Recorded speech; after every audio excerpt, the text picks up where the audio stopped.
paz, noiva do Cordeiro. Nós estamos aqui nessa noite, essa madrugada, né, para trazermos a continuação do vídeo em que nós estamos falando sobre o nosso posicionamento como Igreja do Senhor, nesse tempo que estamos vivendo, os fins dos tempos. E nós encerramos o segundo vídeo quando nós dissemos que em Cristo Jesus nós recebemos a autoridade de governar sobre a terra. Amém? Nós recebemos o direito legal de governarmos sobre a terra, devido a Cristo ter recebido esta unção e essa autoridade para que ele pudesse, como homem aqui na terra, ter o direito legal de desfazer as obras do diabo. E essa autoridade ele transferiu, nos devolveu para nós, porque foi ele que conquistou na cruz. E para nós darmos uma lembrada do que já fomos falado, né? E se você ainda não assistiu o primeiro nem o segundo vídeo, para entender melhor esse, lhe aconselho a você dar uma olhadinha para podermos entender a sequência. Mas hoje nós tiramos um capítulo de Romanos 8, em que ele dá ele nos fala justamente daquilo que nós já estivemos falando nos vídeos anteriores e que daremos continuidade nesse, que está ali em Romanos 8,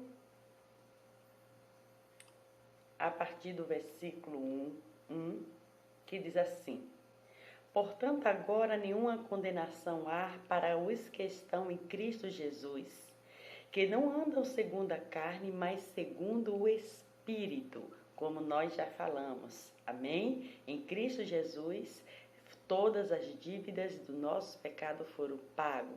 E hoje nós não vivemos mais na condenação da consequência do pecado, que seria a morte. Porque a lei do Espírito de vida em Cristo Jesus me livrou da lei do pecado e da morte.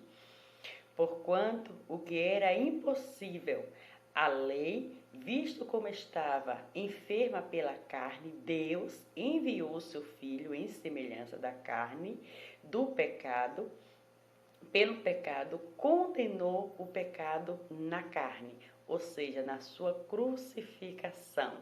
Ali, Deus, todo ato de dívida foi pago através do ato da crucificação em Cristo Jesus, para que a justiça da lei se cumprisse em nós, que não andamos segundo a carne, mas segundo o Espírito, desde quando nós recebemos essa semente que nós falamos, recebemos a palavra que agora está em nós, através do sacrifício de Cristo Jesus, nós deixamos de ser seres carnais, mas seres espirituais, vivendo nesta terra, mas recebendo através do Espírito Santo toda a orientação que vem do alto, para que nós possamos andar como seres espirituais e não como seres carnais, que só atuam através do pecado, só pensam nas coisas do pecado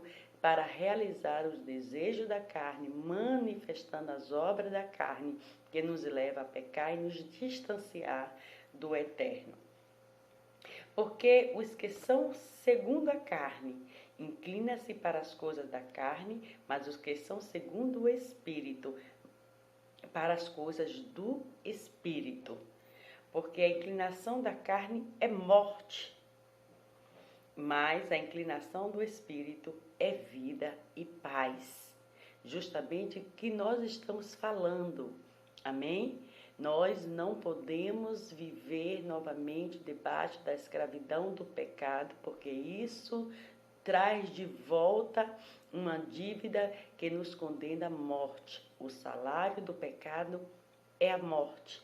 Por isso precisamos viver guiados pelo Espírito Santo de Deus que habita em nós.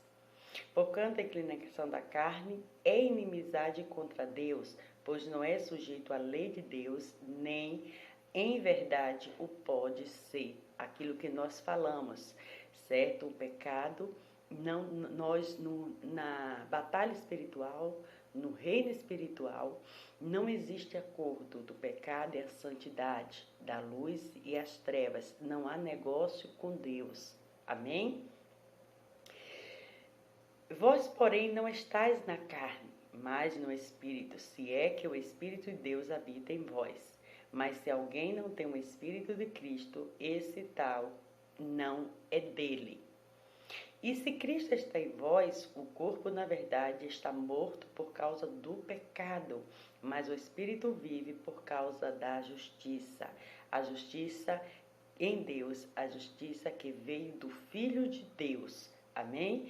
E se o Espírito daquele que dos mortos ressuscitou a Jesus habita em vós, somos templo do Espírito Santo, lembra disso? Aquele que dos mortos ressuscitou a Cristo também vivificará o vosso corpo mortal pelo seu Espírito que em vós habita. Somos templo do Espírito Santo. Porque se viverdes segundo a carne, morrereis por causa do pecado. Mas se pelo Espírito mortificardes as obras do corpo, vivereis. Isso só quem consegue, quem é guiado pelo Espírito Santo. Porque todos que são guiados pelo Espírito de Deus, esses são filhos de Deus, porque obedecem a sua lei, obedecem a sua palavra. Porque não recebeste o espírito de escravidão, para outra vez estardes em temor, mas recebeste o espírito de adoção de filhos, pelo qual clamamos, Abba, Pai. O mesmo Espírito testifica com o nosso Espírito que somos filhos de Deus. O mesmo Espírito que estava em Cristo, hoje habita em nós. E o nosso Espírito é coabitado pelo Espírito Santo de Deus, que, tendo essa liberdade em nós, comanda a nossa alma, o nosso entendimento, a poder levar a nossa mente cativa, a mente de Cristo, a obediência e o entendimento da sua palavra. E assim conseguimos viver na direção e na orientação do Espírito, em que nos leva à intimidade com Deus e nos coloca debaixo de uma cobertura espiritual, em que agora nós somos comandados pelo Espírito e não pelos nossos próprios desejos carnais. Aleluia! E se nós somos filhos, somos logo herdeiro também, herdeiro de Deus e cordeiro de Cristo, se é certo que com ele padecemos, para que também com ele sejamos glorificados. Amém? Então é necessário nós entendermos que se nós somos guiados pelo Espírito, nós temos uma missão na terra, que é a continuação daquilo que o Senhor nos outorgou na terra para fazermos, segundo aquilo que ele já iniciou através do sacrifício na cruz e daquilo todos os ensinamentos que ele nos deixou na terra. Então ele nos dá essa autoridade para que através dessa autoridade nós possamos ter esse direito legal de governarmos sobre a terra, para desfazermos as obras do diabo. E ele não nos deu essa autoridade de governarmos, que através do nome dele nós destruímos fortaleza, desfazemos as obras do diabo. Cristo não nos deu essa autoridade para nós ficarmos de braços cruzados e ver o inimigo da nossa alma escravizando, continuando a escravizar e dominar a humanidade, trazendo esse caos, trazendo todo este mal que tem atuado sobre a vida de muitos. Amém? E por isso nós precisamos nos posicionar. Se esse mesmo Espírito, o Espírito Santo, essa mesma autoridade que estava em Cristo, agora em nós entendemos que Cristo, nosso intercessor fiel, está em nós e que essa unção da intercessão está sobre as nossas vidas. E que assim, como intercessores, nós precisamos nos posicionarmos. Amém? Em continuação, olha só o que nos aguarda. Porque para mim, tenho por certo que as aflições deste mundo presente não são para comparar com a glória que em nós há de ser revelada. Sabemos que tudo isso que estamos passando aqui na terra são coisas passageiras, porque aquele que começou a boa obra, ele também irá finalizar, destruindo por total toda a fortaleza maldita do inimigo que tenta oprimir a humanidade com as suas astúcias, com seus enganos, suas mentiras, tentando aterrorizar a humanidade, fazendo que se afaste de Deus e ceda à totalidade do engano e da mentira do inimigo. Mas nós temos a convicção que vencendo, tomando posse daquilo que o Senhor já nos outorgou, nós teremos uma recompensa maior, certo? Que está para ser revelada quando Cristo, nosso Senhor, Ele retornar para vir buscar a tua igreja, para vir buscar aqueles que permaneceram até o fim e não cederam às astutas ciladas do inimigo que tenta nos enganar, nos amedrontar, fazendo com que nós venhamos postratar a nossa fé em Cristo Jesus. E nos diz assim no 19, porque a ardente expectação da criatura espera a manifestação dos filhos de Deus. Amado, isso é muito sério. Nós, como igreja, precisamos manifestar essa glória que a humanidade anseia, esperam. Amém? Nós precisamos viver essa eternidade, essa glória, a começar daqui, manifestando o poder, a glória de Deus sobre a terra e trazendo essa manifestação visível para a humanidade, para que através disso eles possam entender que nada está perdido, pelo contrário, tudo já foi consumado. Cristo já conquistou tudo isso na cruz.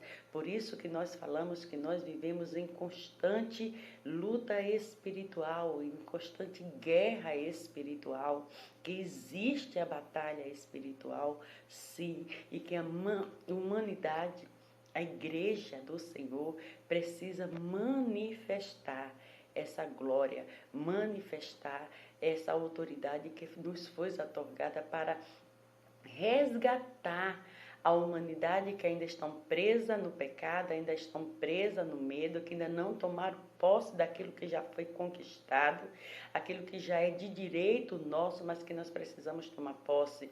E é a igreja que tem essa obrigação, porque foi a nós que o Senhor Jesus confiou essa missão sobre a terra.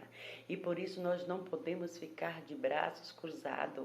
Nós precisamos manifestar esta glória que a humanidade tanto anseia de ouvir falar, mas que agora elas precisam ver para que a sua fé seja acrescentada, certo? A fé vem pelo ouvir e ouvir a palavra de Deus. Mas como ouvirão, como saberão se a igreja não se posicionar? É necessário, é preciso que você, igreja, se posicione tomando posse da autoridade que o Senhor já deu na tua vida a um povo que espera ansioso por essa manifestação, a manifestação da glória de Deus que está sobre a tua vida.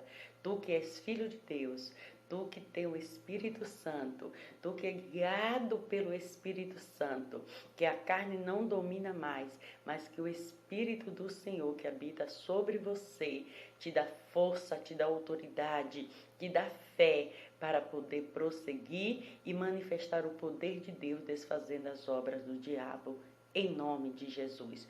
Toma posse da autoridade que está sobre a tua vida, em nome de Jesus.